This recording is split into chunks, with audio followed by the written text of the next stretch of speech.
Aloha, alors je te retrouve dans une seconde vidéo avec Lotfi à nouveau, on se fait une autre balade. Donc si t'as pas vu la première vidéo, elle s'intitule je crois 4 ans de voyage sans travailler, 18 pays, je te laisse regarder ça. Et donc du coup on s'est dit qu'on allait te parler d'autre chose super intéressant qui est lié en fait, c'est le voyage en Asie orienté sur la spiritualité. et à quel point il y a une illusion et Voilà. comment on pourrait appeler ça? Donc j'appellerais ça le fantasme spirituel asiatique. Le fantasme spirituel Donc, asiatique. parce que j'avais ce fantasme personnel, et je pense pas être le seul, hein, vu les rencontres que j'y ai fait en Asie, de penser que pour se développer spirituellement, il faut forcément aller en Asie, faire des retraites de méditation, de yoga.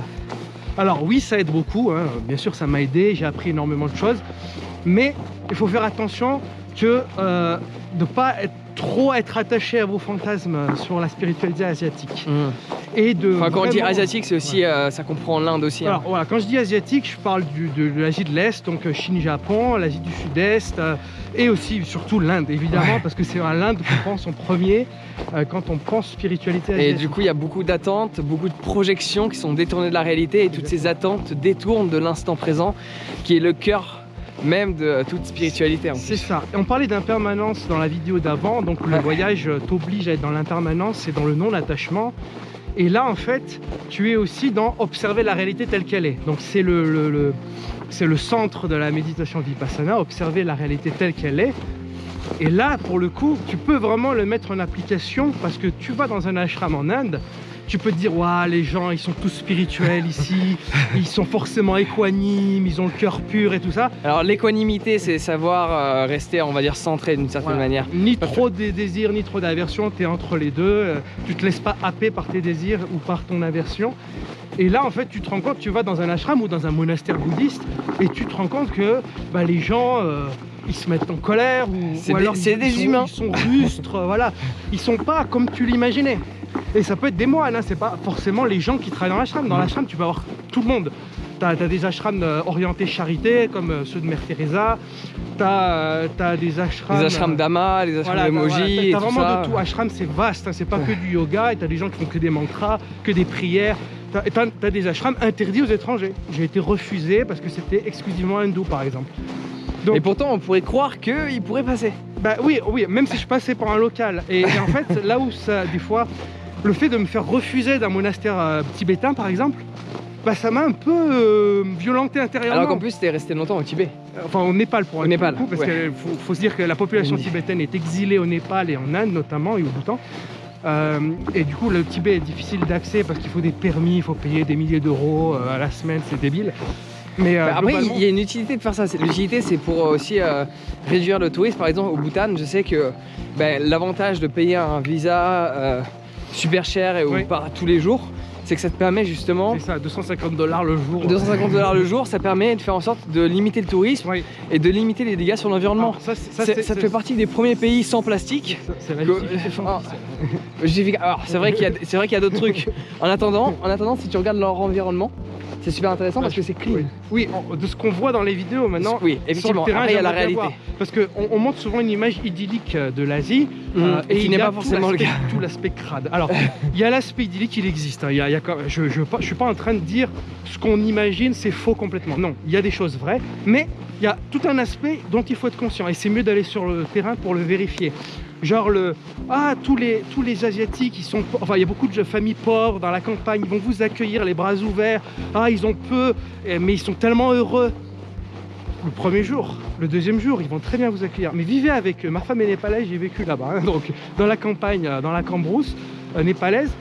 Maintenant, sa femme veut rester en ville, donc il est obligé d'expérimenter la ville, de quitter les bœufs. Comment je vois comme elle m'en parle et comment j'ai vu, moi j'avais la vision du gars qui vient de l'extérieur, qui veut vivre dans la nature parce qu'il a grandi en Occident, qui veut vivre simplement et tout. Mais j'arrive avec des euros, c'est facile à dire pour moi ça. Mais eux, ils triment tous les jours. Ils se lèvent à 5 h du mat. Ils couper les champs pour les bœufs. Pour nourrir leurs bêtes. Ils vont couper du bois, ils vont dans les rizières, ils vont chercher de l'eau parce qu'ils n'ont pas l'eau courante chez eux. Et tous les jours, il n'y a pas de vacances. Et ils s'en plaignent. Voilà. Il y en a, ils vont fermer leur bouche, mais pas parce qu'ils sont forcément sages intérieurement, c'est juste parce qu'ils n'ont pas le choix. Et ceux qui sont assez courageux pour fuir la situation, ils le feront. Et ils n'hésiteront pas. Et les nouvelles générations, c'est ce qu'elles font. Ouais, et pareil à Bali, et c'est ce qui fait un grand problème, c'est que moi je parle de ce que je connais, donc Bali pour le coup, vu que j'ai passé en cumulé presque 2 ans, je dirais, en cumulé, parce que j'y suis allé plusieurs années. Et à Bali, la nouvelle génération, téléphone, tourisme, bar, restaurant, Voilà. et donc du coup ils veulent pas travailler dans les rizières, et c'est compréhensible. Tout à fait. Et puis Et même les leurs rizières parents, disparaissent. souvent, les parents, il y a des parents suffisamment conscients pour dire, donc je parle de fermiers là, qui disent je veux pas que mes enfants fassent ça, et poussent leurs enfants à aller faire des études, aller en ville. Alors souvent c'est va en ville et envoie-nous de l'argent, voilà. Mais ils sont motivés les gamins et ils le font de bon cœur, hein. Ils se sentent pas obligés. Ou va à l'étranger. Alors souvent le Népal, ils vont dans la péninsule arabique, donc Qatar et compagnie, pour faire des boulots de merde sans aucune sécurité. Voilà, il n'y a pas de sécurité sociale, tout le bordel. S'il leur arrive quelque chose, ils l'ont dans le fion. J'ai vécu sans sécurité sociale pendant 2 ans, donc c'est possible. Voilà. Hein, non, mais si tu d'accord. te blesses pas. Mais d'accord, mais quand tu travailles sur des chantiers c'est et différent, que ouais. le mec il reçoit une poutre sur la tête, Enfin bref, le Voilà. but de cette vidéo c'était Voilà. surtout de te parler. On s'éloigne. Non, mais ce que je veux dire, je l'associe à la spiritualité et à la vision de l'Asie. La vision fantasmée, elle est liée au spirituel et aussi au cœur des gens par rapport à la façon dont ils vivent. Et aussi, il y a un point que j'aimerais bien partager. Alors déjà, peut-être que si tu nous découvres comme ça, tu savais pas trop, mais en gros, j'ai rencontré l'autre fille à Sydney il y a 5 ans, quelque chose comme ça. 6 ans. Il y a 6 ans de cela, dans un restaurant par donation. Enfin, je te raconte un peu toute l'histoire dans l'autre vidéo, donc tu vas aller regarder ça. Donc du coup, on est 2 grands voyageurs. Alors moi, j'avais une méthode, c'était pas travailler pendant plusieurs mois et faire vivre ça. Lui, c'était de pas travailler pendant 4 ans. Bon. Voilà. Chacun sa méthode. Moi, j'ai voyagé 6 ans en faisant des alternances travail, pas travailler. Puis j'ai expérimenté le voyage en mode digital nomade aussi. Toi, ça a été 4 ans, 0 travail. Enfin, du bénévolat, etc. Donc, on te partage tout dans l'autre vidéo. Ouais. Sinon, le point que je voulais relever aussi, c'est que j'ai pu expérimenter parce que j'ai organisé des retraites spirituelles à Bali. Évidemment parce que je passais mon temps là-bas, des retraites en Inde aussi, et souvent le problème, c'est pourquoi j'ai arrêté et que j'ai acheté un domaine dans cette région que tu peux voir. Donc là on n'est pas chez moi, mais on est à quoi? On est à 7 minutes plus ou moins à pied de chez moi là, dans les montagnes bourbonnaises, et donc du coup j'ai pu observer que les gens, quand ils venaient faire une retraite à Bali ou en Inde, ils n'étaient pas là. Et en fait, le but d'une retraite, en anglais, c'est retreat, c'est being away from, c'est-à-dire s'écarter d'eux. S'écarter d'eux, c'est-à-dire du monde extérieur, mais se connecter à son monde intérieur et être pleinement ancré. Et souvent, ça dépend de quelle personne, hein, mais dans mon expérience, dans ce que j'ai pu voir, et grande généralité, c'est pour ça que j'ai arrêté les retraites à l'étranger, c'est que les gens vont à Bali, mais en fait, ils oublient qu'ils sont là dans une retraite et ils pensent uniquement à aller voir les activités et donc du coup on se déconnecte du cœur de notre raison d'être là, c'est-à-dire la retraite spirituelle en elle-même. Donc mon point de vue, alors je te suis aussi quand tu dis que, enfin la discussion qu'on avait précédemment, qu'on a voulu te partager, c'est que oui, c'est sûr qu'il y a des endroits où tu peux aller dans des différents pays à l'étranger, où tu vas expérimenter des choses extraordinaires, mais dans tous les cas, ça reste toujours basé sur toi, ta manière de percevoir les choses et la manière dans laquelle tu vas comment tu vas te positionner lors de l'événement en question ou lors du pays. Et juste pour clôturer là-dessus, j'avoue je parle beaucoup là, c'est que je pense sincèrement que, alors ça dépend qui, hein. Bon forcément je vais valoriser mes propres retraites, hein, tu t'en doutes, mais je pense qu'elles ont fait leurs preuves et vu tous les témoignages que j'ai, c'est bien la preuve de quelque chose, hein. Tu peux regarder sur mon site internet, je parle de mes retraites spirituelles en question pour le coup. C'est que quand tu es français et que tu vis en France, pour prendre cet exemple exact, et que tu as fait une retraite en France, t'as pas envie tu penses pas à les visiter, tu penses pas à aller découvrir quoi que ce soit ailleurs, tu es pleinement là pour la raison qui t'a emmené là, c'est-à-dire la retraite, et rien d'autre. Donc après il faut juste bien choisir. C'est ça, et en fait tu as un bénéfice dans les deux cas, c'est-à-dire que là tu as la retraite qui t'est amenée en France avec un savoir qui a été récolté à travers différents pays, à travers différentes expériences, et pour les gens qui n'auraient pas l'occasion de faire des voyages longs comme nous, et finalement c'est un condensé, c'est un cadeau qui est fait, et de dire oh là c'est à proximité de chez moi, c'est en français, c'est adapté à mon mindset, c'est-à-dire à ma mentalité, parce que vous irez en Inde, en Thaïlande, au Myanmar, il faut vous adapter à la mentalité de là-bas. eux, ils expliquent à leur façon. Ouais. Et nous, on aime bien philosopher, on intellectualise pas mal, mais tu vas demander à un moine bouddhiste pourquoi la règle elle est comme ça, il te donnera pas de réponse. Il dira pas quoi. Il dira, c'est like this, c'est comme ça. C'est comme ça, c'est la culture, c'est la tradition, et il faut se contenter de ça. Si tu veux tes réponses, à toi de les trouver. Et d'ailleurs, là où c'est intéressant ce que tu viens de dire, c'est que la réponse c'est la tradition. Ça, c'est un problème que moi j'ai pu observer dans plein de doctrines, ayant voyagé dans 32 pays au total, dont une vingtaine au cours de 5 années où j'ai voyagé au moment donné où on s'est rencontrés du coup.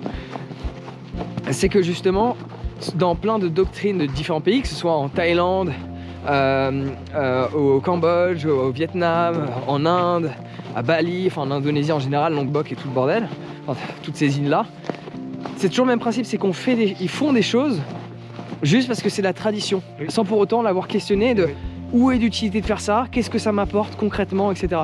Il y a des choses qui sont utiles, donc bon, c'est vrai qu'il les questionne pas, il y a des choses qui sont plus trop vraiment. Il y a plein et qui sont plus adaptés à l'époque moderne aussi, et c'est bien aussi de comprendre l'utilité de quelque chose. Alors pas tout le temps, ça sert à rien d'y penser. Par exemple, j'ai un exemple qui contredit ce que je vais dire. C'est que ce que je viens de dire, j'ai un exemple qui le contredit. C'est-à-dire que, par exemple, les mantras, souvent les gens ils veulent savoir qu'est-ce que le mantra signifie. Il y a une utilité à savoir ce que le mantra signifie.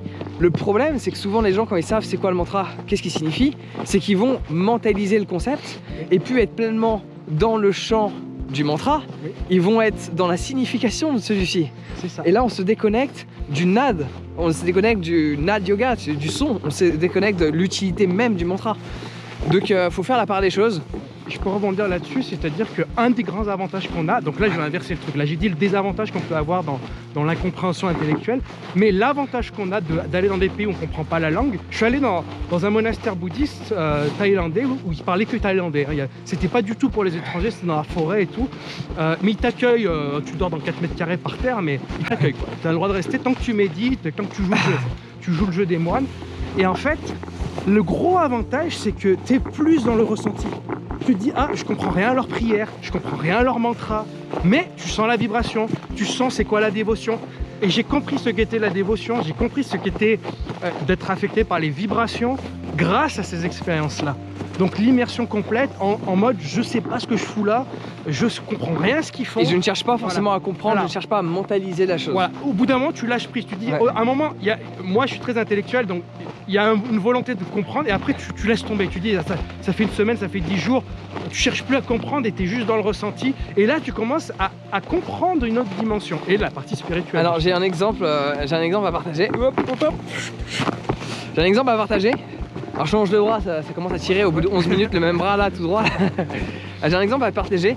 Alors j'ai interviewé Jérôme Oliveira. Donc l'autre fille c'est un ami, et Jérôme Oliveira c'est une personne que j'ai rencontrée de par des interviews que je faisais avant.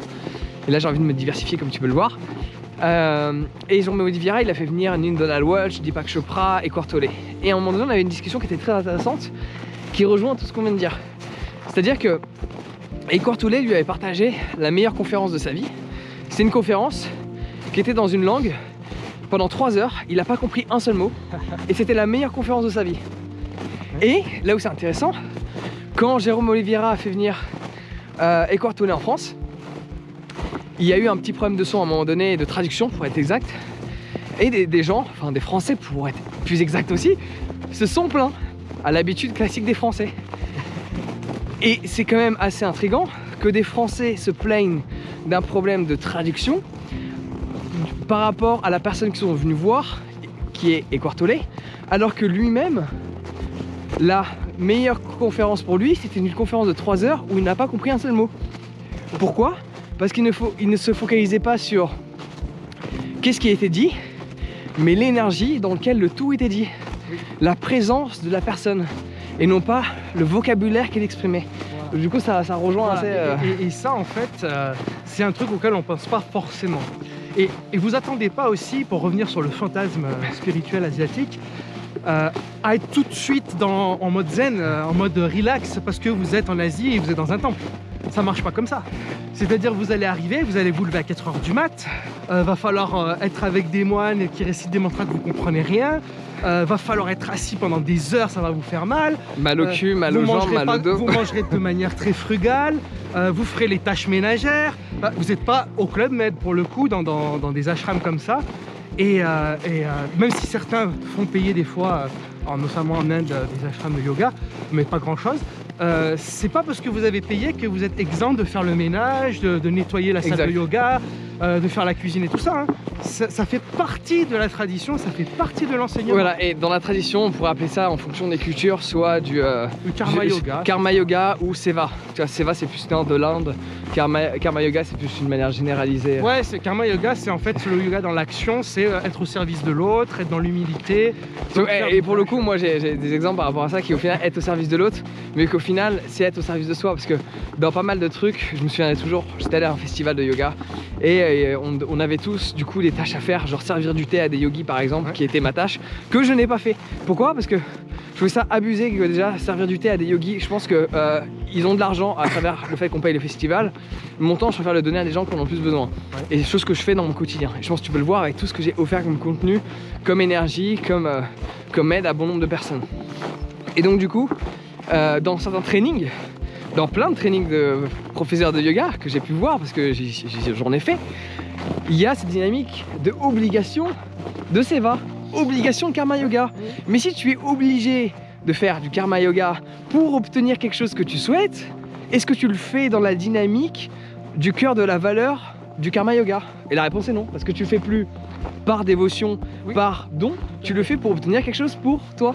Et ça c'est une des contradictions qui existe, parce que du coup il te l'oblige à le faire de par la tradition. Et on en revient à ce qu'on disait précédemment. C'est ça. Après tu peux, au début tu peux le prendre comme une contrainte, comme il vient de le dire, mais après tu peux l'assimiler, tu peux vraiment comprendre par la pratique l'intérêt de faire ça, et après tu le fais naturellement, instinctivement. C'est comme la méditation en général.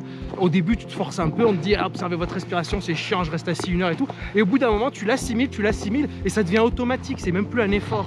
Et c'est toujours, il faut passer cette phase. Donc là, désacraliser le truc de je vais arriver là-bas, je vais être zen et tout. Non, tu vas passer par une phase forcément où tu vas en chier, et après oui, tu vas expérimenter. Mais après, dans tous les cas, tu vas comprendre par où tu es passé. Il y a différentes retraites. Il y a les retraites Shanti qui sont moi je mets 2 catégories pour simplifier. Hein. Bon, t'as les 3, t'as les retraites bidons, t'as les retraites Shanti qui sont des retraites cool, mais tu vas avoir des bons souvenirs, c'était cool, mais il n'y aura pas de transformation vraiment intérieure. Tu as des retraites qui sont un mix chantier et des retraites assez dures. Et tu as des retraites vraiment dures où là, tu vas pas forcément parler de souvenirs magnifiques, tu as vu le soleil, etc. Mais il y aura une transformation intérieure qui t'aura transformé pour ta vie. Le meilleur exemple, c'est Vipassana, les 10 jours de Vipassana. Les 10 jours de Vipassana, moi les retraites que je fais, c'est un mix de chanti et dur. J'essaie de mixer les deux sur un aspect social et un aspect de transformation intérieure dans la maison qui est juste là-bas. On est à côté là, dans une promenade de randonneurs qui est juste à côté. Enfin bref, c'était ce qu'on voulait te partager. Je pense qu'il y avait quand même pas mal de choses à dire, parce que je l'ai vécu, ce fantasme, la spiritualité asiatique, indienne, etc. Et surtout si tu vas là-bas juste en voyage, tu t'apercevras que tous les Indiens ne sont pas spirituels, loin de là même, je dirais. Il y a même un proverbe, je sais pas si tu le connais celui-là. Il y a un proverbe, parce qu'en Inde, quand ils vont aux toilettes, tu vas comprendre là où je vais en arriver, ils se lavent pas forcément, pas forcément, de base dans la tradition, ils se lavent pas avec du papier. Il y a juste le petit jet là. Et il y a, dis-toi, un proverbe, je sais pas si tu le connais, qui dit que attends, c'est quoi, dans quel sens c'est les Occidentaux ont le cul propre. Oui, je le connais. Non, c'est les Occidentaux, non, les Indiens ont le cul. Attends, c'est quoi? Ils ont le cul propre et les mains sales, et les Occidentaux c'est l'inverse. Et en gros, c'est que l'esprit des Indiens, il est sale, mais ils ont mais au moins ils ont le cul propre. C'est ça. C'est l'esprit des Indiens, il est sale, mais au moins ils ont le cul propre.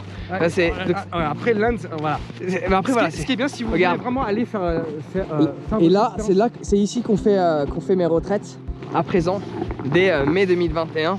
Et on en organise plusieurs, donc on va te faire. Bon, il n'y a plus beaucoup de batterie, mais. Ouais, pour conclure un peu avec l'Inde, j'encourage quand même les gens à comparer. C'est-à-dire que oui, c'est sûr. Ils vont aller en Inde parce qu'on a cette pulsion et il faut la s'ouvrir, il faut y aller. Et tu vas en Inde, mais La spiritualité, hein, c'est pas que dans les ashrams. C'est dans la rue à tous les instants. Vous allez dans un ashram. Apprendre à gérer le chaos en Inde, super c'est tranquille. le truc le plus spirituel qui soit. Vous allez réciter des mantras, faire du yoga, faire des super. Mais rien que marcher dans la rue et rester calme.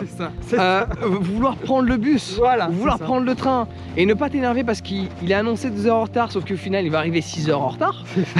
Ça, c'est la vraie spiritualité. La vraie spiritualité en Inde, par exemple, pour prendre l'exemple de l'Inde, tu vas pas l'expérimenter forcément dans des ashrams, mais plus dans ton comportement que tu vas adapter au quotidien de la vie que tu peux avoir là-bas. Parce que c'est le bordel. Et appliquer les enseignements dès que tu vas sortir dans la rue. Tu vas recevoir ce chaos dans la tronche. C'est bon, on a passé les 20 minutes. Ok. Ouais. Non, ça va pas couper. Mais on finit. On finit. Voilà, Bon. tu reçois dans la tronche tout le chaos de l'Inde. Et là, si tu arrives à mettre en application le calme que tu as appris dans l'ashram, où il fallait t'isoler pour pouvoir l'assimiler, là, tu as gagné. C'est là où tu vas pouvoir te jauger. Et c'est là où tu peux te dire il faut du temps. Effectivement, tu peux vouloir, et tu vas vouloir explorer l'Inde, c'est normal. Explore l'Inde pendant un temps, ensuite va en retraite, et ensuite re-explore l'Inde et tu verras la différence entre avant et après. Et là, ça va être intéressant. Voilà. Ça, bon, en attendant, on vient d'arriver à la maison. C'est là que tu vas pouvoir venir expérimenter les différentes retraites. Donc tu peux voir, écoute. C'est génial quand on s'arrête de parler, hein. De temps en temps, juste... écoutez le son. Alors j'ai une petite fontaine qui coule. Bon, la mare elle est un peu givrée. Mais donc du coup ici il fait beau en été, hein. On peut être en t-shirt. C'est juste que là en décembre, parce que non, en janvier. En janvier il neige, donc tu peux venir ici soit en hiver expérimenter des retraites dans l'hiver, où on fera des petites balades dans la neige aussi. Et soit tu peux aussi venir en été et on sera ici. Tu seras logé là-bas et le yoga ça va se disposer là-bas. Donc dans tous les cas les informations sont sur mon site internet si tu veux venir expérimenter un événement ici même. Dis-moi ce que tu en as pensé dans les commentaires. C'est la seconde vidéo que je faisais avec Lotfi, un ami de longue date. Et je vais continuer cette dynamique de partager des vidéos avec des gens que je considère extraordinaires, des amis qui ont vécu dans plein d'autres pays, du voyage, etc., qui ont pu changer leur perception du monde, qui ont vécu des choses un peu hors du commun. Et voilà, dis-moi ce que tu en as pensé dans les commentaires. On se retrouve très bientôt et sur ce, passe une excellente journée. Bye. C'est cool.